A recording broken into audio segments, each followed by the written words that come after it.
This is the Zonophone Home. I really like the Zonophones, and you may have seen that I've said that a couple times in my other videos. Zonophone was kind of an interloper. They were around when Victor was being formed, or just before Victor was formed, when Berliner was the company selling gramophones. I believe this came out in the early 1900s.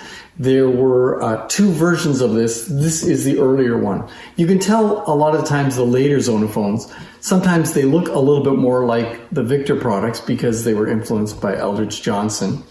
You'll also notice some of them have a wood top like a Victor, where this one, it has a wood top, but inside that is inlaid a metal bed plate that the motor's attached to. And so that indicates it's one of the earlier versions.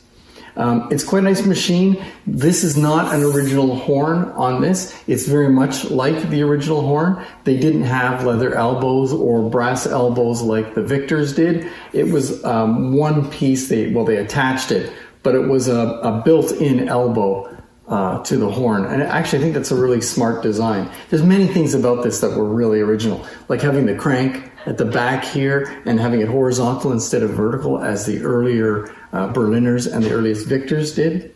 It's a 7-inch turntable, and you'll notice on the turntable there's a little pin and there's a spring that pushes it up, and I'll show you that when we come in for a close-up. But that would be what would hold the record. Inside one of the early records, there was a little dimple there, and when that pin pushed into that, it would keep the record from slipping on the turntable. So let me bring you in and we'll take a look at this really interesting machine. The case on this is nice. It's a little bit plain with just a little bit of decoration. I like that a lot. Their tone arms are quite unique. Let's take a look at that reproducer. There's the horn elbow I was mentioning, the way it clamps on.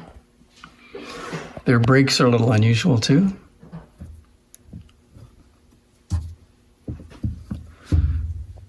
And there's the crank, and their cranks are unusual too. There we go. Always a big fan of decals.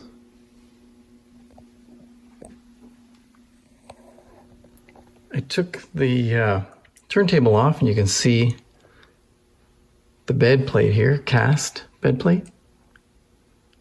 Yeah, they're so nice. They're decorated really well. And as I mentioned on the turntable, there's this little pin. It doesn't seem as the spring is died, but that'll pop up, and that holds the record. I don't think that's the original felt. Here's the record I'm going to play, the Double Eagle March. You can see the name Zonophone there. And then on the back, you can see that little dimple in there for the pin. And then we got the patent information. Okay, let's give it a try.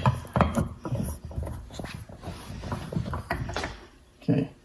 Oh, I gotta crank it up.